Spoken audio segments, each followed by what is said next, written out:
అయితే అంటావేంటి? ఒకవేళ బావ ద్వారా ఆ సంధ్యకి ప్రెగ్నెన్సీ రాలేదని గ్యారంటీ ఏంటి?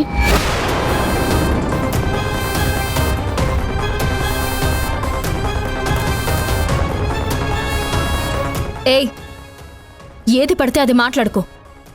ఏది పడితే అది కాదు సిస్టర్. వాళ్ళిద్దరూ కలిసి తిరిగారన్నది నిజమే. డైరీలో బావ సంధ్య మీదున్న ప్రేమ గురించి రాసుకున్నాడన్నది కూడా నిజమే. ఆవిడ గారు నీళ్ళల్లో పడిపోతే బావ ఎత్తుకొని మరీ వచ్చాడన్నది కూడా నిజమే. బావ తన కోసం ఏదైనా చేస్తాడన్నది కూడా నిజమే. ఇంత చేసిన బావ నీకు మాత్రం బిడ్డుంది, తనకి పాపం బిడ్డ లేదని తనకొక బిడ్డని గిఫ్ట్గా ఇవ్వాలనుకున్నాడేమో. అదే వాళ్ళిద్దరి ప్రేమకి చిహ్నంగా సంధ్య ప్రెగ్నెంట్ అయిందేమో.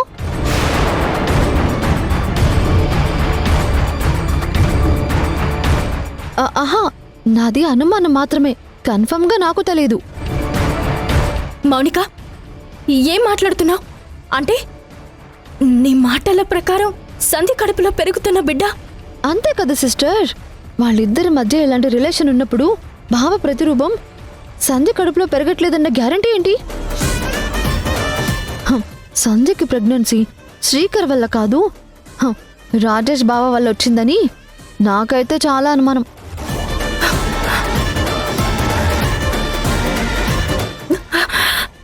మౌనిక, నిజంగా ఇది ఆయన వల్ల వచ్చిందని గ్యారంటీ ఏంటి?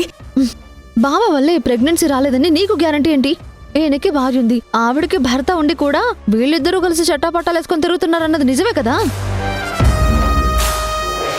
ఇద్దరి మధ్యలో రిలేషన్ ఉన్నప్పుడు ఆ రిలేషన్ ఒక బిడ్డని కనే వరకు వెళ్ళలేదు అని నమ్మకం ఏంటి? బావతో తిరుగుతున్నప్పుడు బావ ప్రతిరూపం కాకుండా శ్రీకర్ ప్రతిరూపం సంధ్య కడుపులో ఎలా ఉంటుంది సిస్టర్? 100% సంధ్య కడుపులో పెరుగుతున్న బిడ్డ బావదే.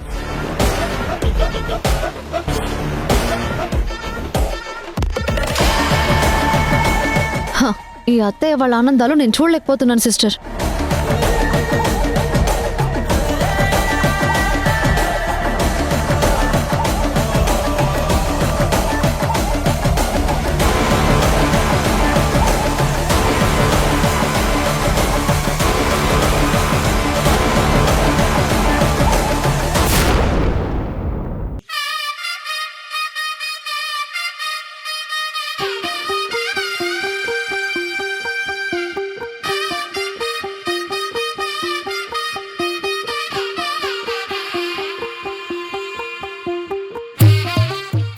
సంధ్య నన్ను నాన్నని చేస్తుంది,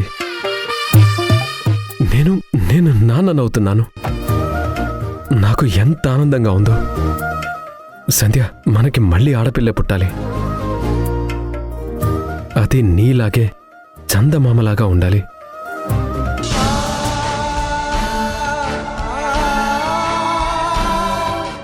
ఏమండి, ఆ కన్నీళ్ళేంటి? సంతోషకరమైన సమయంలో ఇలా బాధపడతారేంటి?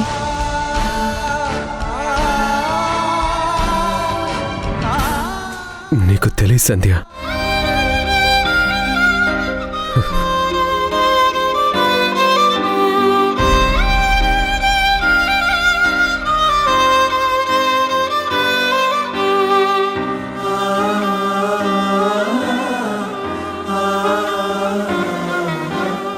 మొదటిసారి మనకి బిడ్డ పుట్టిందని తెలియగానే మహాలక్ష్మి పుట్టిందనుకున్నాను.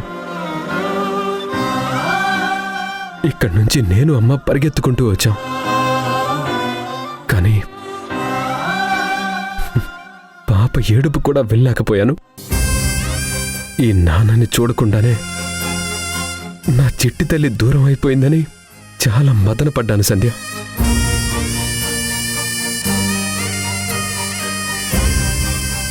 నీకు చెప్తే నువ్వెక్కడ బాధపడతావో అని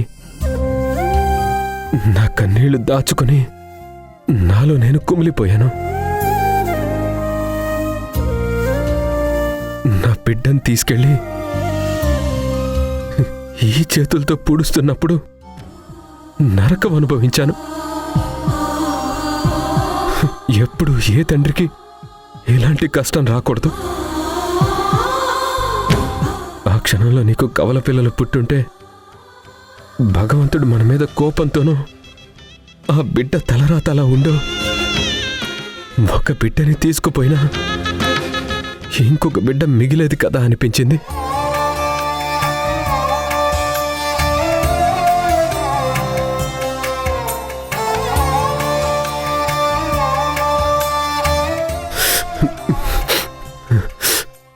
ఎన్ని రోజుల తర్వాత దేవుడు కరుణించాడు. ఒరే శ్రీకర్, ఇలా ఎన్నాళ్ళని ఏడుస్తావురా? నువ్వు సంతోషంగా ఉండడానికి నిన్ను నాన్నం చేస్తున్నాన్రా. ఇక మీదట నువ్వు సంధ్య సంతోషంగా ఉండండ్రా అని ఆ దేవుడే మన దగ్గరికి పంపించినట్టున్నాడు. సంధ్య, మన బిడ్డ కోసం ఎన్ని కష్టాలైనా పడతాను. మంచి స్కూల్లో చదివిస్తాను. ఆడపిల్ల పుడితే తనకి మంచి మంచి డ్రెస్సులు కొంటాను. కాళ్ళకు కూడా నీలాగే పట్టీలు కొంటాను. నీలాగే ముక్కు పుడక, చెవులకి దుద్దులు అన్నీ తీసుకుంటాను. మన ఇంట్లో కష్టాలున్నాయని నువ్వు బాధపడద్దు. నా ప్రాణం పోయినా నిన్ను పుట్టబోయే బిడ్డని పువ్వుల్లో పెట్టి చూసుకుంటాను. సంధ్య, నీ నుంచి నాకొక మాట కావాలి. ఏంటండి? నువ్వు మాటిస్తానంటేనే అడుగుతాను. మీరు అడిగితే నేను ఇవ్వకుండా ఉంటానా? చెప్పండి. లేదు, నా చేతిలో చెయ్యి వేసి మాటివ్వు. సరే, మీ చేతిలో చెయ్యి వేసి మాటిస్తున్నాను. ఏం అడుగుతారో అడగండి. ఈసారైనా పుట్టిన తర్వాత నా బిడ్డ నన్ను చూస్తుంది కదా? నా బిడ్డ ఏడుపు నేను వింటాను కదా? నా బిడ్డను ఎత్తుకొని నేను జోలపాట పాడతాను కదా? మళ్ళీ మొదటి బిడ్డలాగా ఈ బిడ్డ కూడా నా నుంచి దూరం కాదు కదా? ఏమండి, ప్రతిసారి అలా ఎందుకు జరుగుతుందండి? ఒక్కసారంటే దురదృష్టం, ఈసారి అలా ఏం జరగదు. మీరే చెప్పారు కదా, భగవంతుడు మనల్ని కరుణించి మీకోసం బిడ్డనిస్తున్నాడు అని. ఈ బిడ్డ మన తండ్రి మిమ్మల్ని నాన్న అని పిలవడం కోసమే వస్తుంది. సంధ్య, ఈ మాట చెప్పావు చాలు. నాకు చాలా ధైర్యంగా ఉంది. మన ఆర్థిక కష్టాల గురించి ఇక నువ్వేమీ ఆలోచించకు. అవసరమైతే రాళ్ళు మోసో రప్పలు మోసో ఏదైనా చేసి నా బిడ్డని సంతోషంగా చూసుకుంటాను. ఈ జన్మలో నాకు సంతోషకరమైన రోజు ఏదైనా ఉందంటే అది ఈ రోజే. మన బిడ్డ పుట్టిన తర్వాత నాన్న నాన్న అంటూ నా చుట్టే తిరుగుతుంది. నేనే ఎత్తుకుంటాను. నా ప్రేమంతా దానికే పంచుతాను. ఒక్కోసారి నా బిడ్డ ఆలనా పాలనలో పడి నీ గురించి పట్టించుకోవడం మానేసినా నువ్వు మాత్రం ఫీల్ అవ్వద్దు, సరేనా? అలాగేనండి, మన బిడ్డే కదా. సంధ్య, పిల్లల ఏడుపులు వినపడాలని, వాళ్ళ బుడిబిడి అడుగులు ఇంట్లో పడాలని ఎంత ఆశపడ్డాను. ఈసారి నా ఆశలన్నీ తీరుతాయి కదా?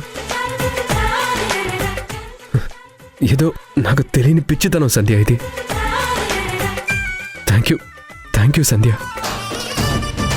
నువ్వు నన్ను తండ్రిని చేస్తున్నావు. నాకు చాలా గర్వంగా ఉంది.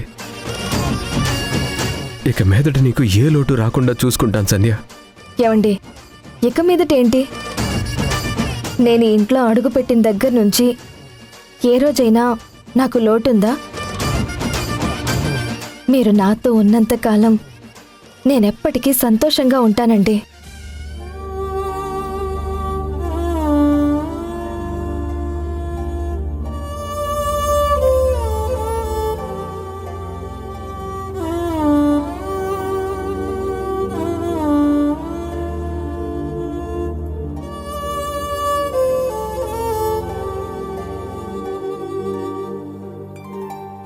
ఉంటాలే ఉంటాలే నీ వెంటే ఉంటాలే, ఏనా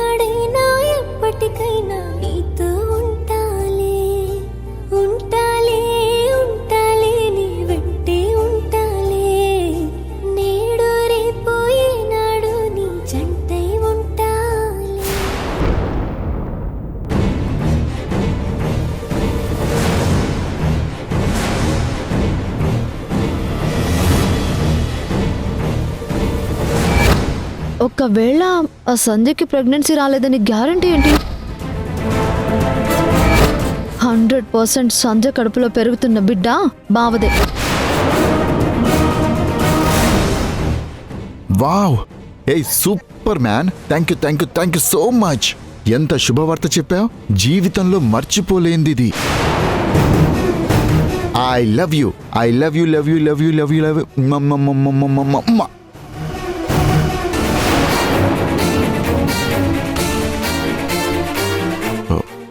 హలో, నేను మళ్ళీ చేస్తాను. మొదటిసారి నేను ప్రెగ్నెంట్ అయినప్పుడు కూడా మీ నోట్ నుంచి ఇలాంటి మాటలు రాలేదు. మీరు అంత ఆనందంగా ఉన్నారా? ఏం మాట్లాడుతున్నావు? అతను నా ఫ్రెండ్. మీకు ఆల్రెడీ చెప్పే ఉంటుంది కదా. ఫోన్లో ఐ లవ్ యూ చెప్తున్నారు, ముద్దులు కూడా పెడుతున్నారు. నాకు మాట ఇచ్చినట్టే ఇచ్చి ఇప్పుడు మీరు మాట తప్పారు. నేను మారాలని ఒట్టు పెట్టించుకోవడం కాదు, ముందు మీరు మారండి. ఏదైతేనే ఇప్పుడు మీకు సంతోషమే కదా. మీరు తండ్రి కాబోతున్నారు, హ్యాపీనే కదా. వింధ్యా, నేను తండ్రిని కాబోతున్నానా? ఇంత మంచి విషయాన్ని ఏడుస్తూ చెప్తున్నావేంటి? ఈ విషయం ఎప్పుడు కన్ఫర్మ్ అయింది? ఎంత ఆనందంగా ఉందో. ఈ రోజు కోసమే నేను ఎదురు చూస్తూ ఉన్నాను. నాకు చాలా సంతోషంగా ఉంది. Thank you so much. నేను మాత్రమే తండ్రిని కావడం కాదు, నువ్వు కూడా అమ్మవి కాబోతున్నావు. మనిద్దరం అమ్మా నాన్నలం కాబోతున్నాం. ఏం మాట్లాడుతున్నారు మీరు? ఇప్పుడు మీరు ఫోన్లో మాట్లాడింది సంధ్యతో కాదా? అసలేం తెలియనట్టు మాట్లాడుతున్నారేంటి? అయ్యో వింధ్యా, నా ఫ్రెండ్ రాకేష్ ఉన్నాడు కదా, వాడు యుఎస్ నుంచి ఫోన్ చేశాడు. వాడికి ప్రమోషన్ వచ్చిందంట. ఇండియా కంపెనీకి ఇన్ఛార్జిని చేశారు. ఇండియాకి వస్తున్నానని చెప్పాడు. అందుకే ఆనందంలో లవ్ యూ అని చెప్పాను. వాడు నా ప్రాణమిత్రుడని నీకు తెలుసు కదా. వాడిక్కడికి రావడం నాకు చాలా ఆనందంగా ఉంది. అందుకే ఎప్పటికీ మర్చిపోలేనురా అని చెప్పాను. నువ్వు దేని గురించి మాట్లాడుతున్నావు? అయినా నువ్వు తల్లివి కాబోతున్నావని నవ్వుతూ చెప్పకుండా ఏడుస్తూ చెప్తావేంటి? ఏంటి వింధ్యా, నువ్వు దేనికి నవ్వాలో దేనికి బాధపడాలో తెలీదా నీకు? నటించింది చాలు, అబద్ధం చెప్పింది చాలు, ఇక మీరు కవర్ చేసింది చాలు. కవర్ చేయడం ఏంటి? ప్రెగ్నెంట్ అయింది నేను కాదు, మీ సంధ్య.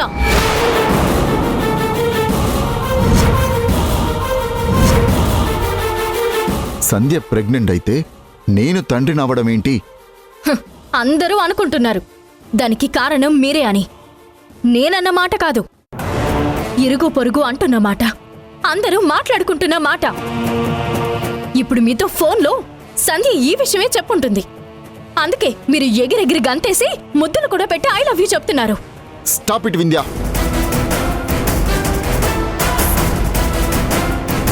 కావాలంటే ఫోన్ నెంబర్ చూడు. నేను రాకేష్ పేరు పెట్టుకొని సంధ్యతో మాట్లాడుతున్నాననే కదా నీ అనుమానం. ఇప్పుడే ప్రూవ్ చేస్తాను. చెప్పరా రాజేష్. రాకేష్, నేను నీకు మళ్ళీ కాల్ చేస్తాను. చూసావు కదా, ఇదే నంబర్. ఏం ఆలోచిస్తున్నావు? అసలు ఎవరు చెప్పారు నీకు? అన్యం పుణ్యం తెలియని అమ్మాయి మీద నిందలు వేస్తావా? అసలు ఈ మాటలు ఎవరు మాట్లాడారో వాళ్ళని చంపేస్తాను. ఎవరు చెప్పారో చెప్పు. ఒకళ్ళనైతే చంపేస్తారు, వాళ్ళ నోరు మూయిస్తారు. అలా ఎంతమంది నోర్లు మూయిస్తారు? నిజంగా మీకు దీనికి ఏ సంబంధం లేదు కదా? అయ్యో వింధ్యా, నిన్ను చూసి బాధపడాలో జాలిపడాలో కోప్పడాలో అసహించుకోవాలో అస్సలు అర్థం కావడం లేదు. నీ ఫ్రెండ్ పాపం బిడ్డ చనిపోయినప్పుడు ఎంత బాధపడింది. ఉన్న బిడ్డని కూడా మనకే ఇచ్చేసింది. మంచో చెడో దేవుడి దయ వల్ల ఇప్పుడు ఒక బిడ్డని కంటుంటే ఆనందపడాల్సింది పోయి నిందలు వేస్తావా? ఈ మాట వింటుంటేనే నాకు అసహ్యంగా ఉంది. తప్పు వింధ్యా, కళ్ళు పోతాయి. ఆ పాపం మనకొద్దు. నా మాట విను. ఇలాంటి తప్పుడు నిందలు వేస్తే అది నీకు నాకు మన కుటుంబానికి ఎవ్వరికీ మంచిది కాదు. ప్లీజ్ వింధ్య, నీకు దండం పెడతాను. ఇలాంటి ఆలోచనలు నీ మనసులోకి తీసుకురాకు. నీకు నేను సంధ్య గారి గురించి ఆలోచించొద్దని చెప్పాను కదా. మళ్ళీ నీకు ఇలాంటి ఆలోచన ఎందుకు వచ్చింది? అసలు నీకు ఇలాంటి తప్పుడు ఆలోచన వచ్చేలాగా ఎవరు నూరు పోశారు? వాళ్ళ గురించి వదిలే. నేను వదిలేయాలి అనుకున్నాను. సంధ్య గురించి ప్రస్తావన తీసుకురావద్దని అనుకున్నాను. కానీ వస్తుంది. వాళ్ళే ఫోన్ చేసి సంధ్య తల్లి కాబోతుందని చెప్పారు. మీ రహస్యం తెలిసిన వాళ్ళు ఈ బిడ్డ శ్రీకరదా లేదా మీదా అని నన్ను ప్రశ్నిస్తుంటే అసలు నాకేం సమాధానం చెప్పాలో నాకు అసలు అర్థమే కావడం లేదు. నిజంగా ఈ పాపాల్లో మీ భాగం ఏదైనా ఉంటే అది కన్ఫర్మ్ అయిన మరుక్షణమే నేను ఊరేసుకుని చచ్చిపోతాను. నేను ఊరేసుకుని చచ్చిపోతాను. నేను ఊరేసుకుని చచ్చిపోతాను. నేను ఊరేసుకుని చచ్చిపోతాను.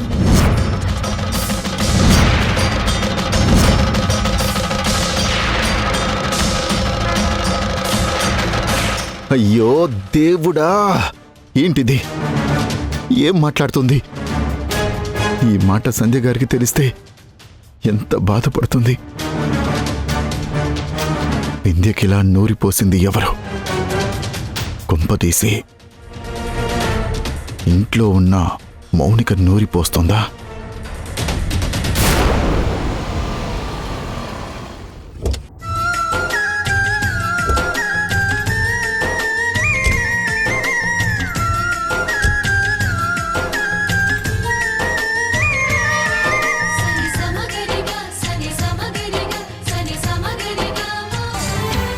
వాణిగారు, నాకు చాలా సంతోషంగా ఉందండి. ఇంటికి దూరమైన ఆనందం తిరిగి రాబోతోంది. మా సంధ్య తల్లి కాబోతోంది. నేను నానమ్మను కాబోతున్నాను. పార్వతి గారు, సంతోషించాల్సిన టైంలో ఈ కన్నీళ్ళేంటండి? లేదండి, ఇవి ఆనంద బాష్పాలు. మా సంధ్యకి పురిట్లోనే బిడ్డ దూరం అయింది. బిడ్డతో నాన్న అనిపించుకోవాల్సిన నా కొడుకు ఆ పసిగుడ్డును తీసుకెళ్లి మట్టిలో పూడ్చి పెట్టాల్సి వచ్చింది.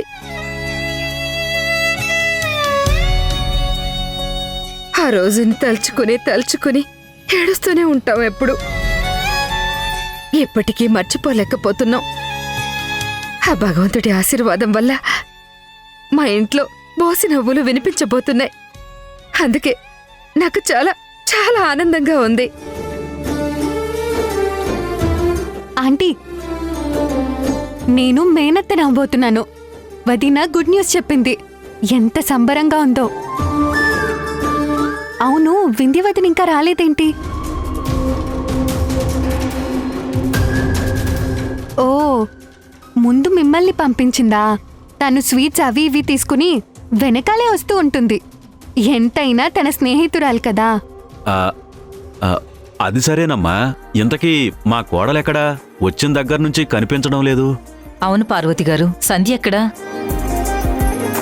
నాకసలు సంధ్య ప్రెగ్నెంట్ అని తెలియగానే ఆనందంతో కాళ్ళు చేతులు ఆడలేదు. వెంటనే సంధ్యను చూడాలని పరిగెట్టుకుంటూ వచ్చేశాం. సంధ్య లోపలుంది, పిలుస్తానుండండి. తన దగ్గరకు నేనే వెళ్ళి కలుస్తాను. సంధ్యా, సంధ్యా, సంధ్యా, సంధ్యా. చాలా సంతోషం అమ్మా. అసలు ఇక నుంచి నువ్వు ఎక్కువగా శ్రమ తీసుకోకూడదు. కూర్చోమ్మా, కూర్చో. కూర్చోండి. ఇక నుంచి నువ్వు బాగా రెస్ట్ తీసుకోవాలమ్మా. ఫ్రూట్స్ బాగా తినాలి. ఇదిగో శ్రీకర్, నా కోడలతో ఏ పని చేయించకూడదు.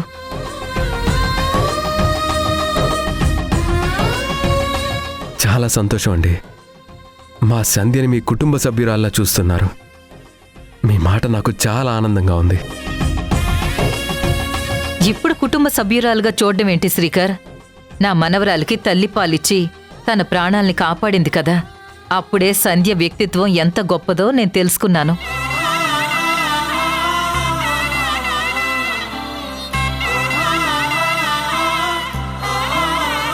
సంధ్య మనసు చాలా ఆలస్యంగా అర్థం చేసుకున్నాను. అసలు సంధ్య ప్రెగ్నెంట్ అయిందన్న శుభవార్త తెలియగానే అసలు ఎంత ఆనందంగా అనిపించిందో తెలుసా?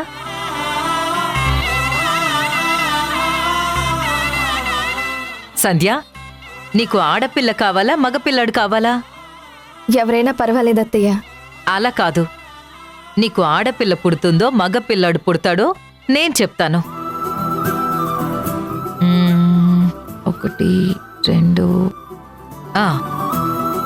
ఇప్పుడు ఈ 2 వేళ్లలో 1 వేలు పట్టుకో సంధ్య. ఎందుకు అత్తయ్య? ముందు పట్టుకో చెప్తాను.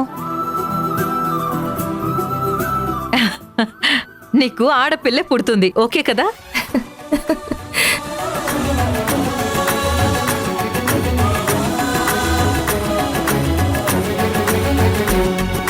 ఆడపిల్లంటే మహాలక్ష్మితో సమానం. అంతకంటే అదృష్టం ఏముంటుందండి? శ్రీజ, వెళ్ళి గంధము కుంకుమ తీసుకురమ్మా.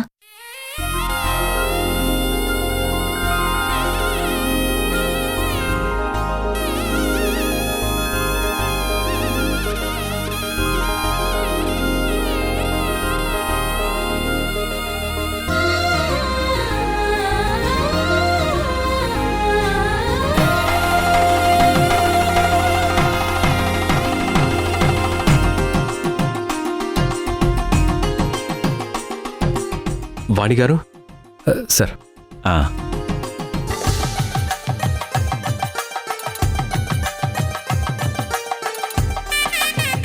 పిల్ల పాపలతో చల్లగా ఉండండి. కూర్చో. కూర్చో బాబు. సంధ్య, ఇక మీదట ఇలా వంగి నువ్వు నమస్కారాలు చేయడాలు, ఇంట్లో పనులు చేయడాలు ఏవీ చేయకూడదు, అర్థమైందా? సంధ్య ప్రెగ్నెంట్ అయితే వీళ్ళు ఇంత హడావిడి చేయడం ఏంటి? వీళ్ళందరూ కలిసి నీకు అన్యాయం చేస్తున్నారు సిస్టర్. నువ్వు కడుపుతో ఉన్నావని తెలిసిన దగ్గర నుంచి అందరూ ఫోన్ చేస్తూనే ఉన్నారు, ఒక్క వింధ్య తప్ప. ఇప్పుడే ఈ క్షణమే వెళ్ళి ఆ శుభవార్త సంధ్య నోటితోనే వింధ్యకి చెప్పిస్తాను.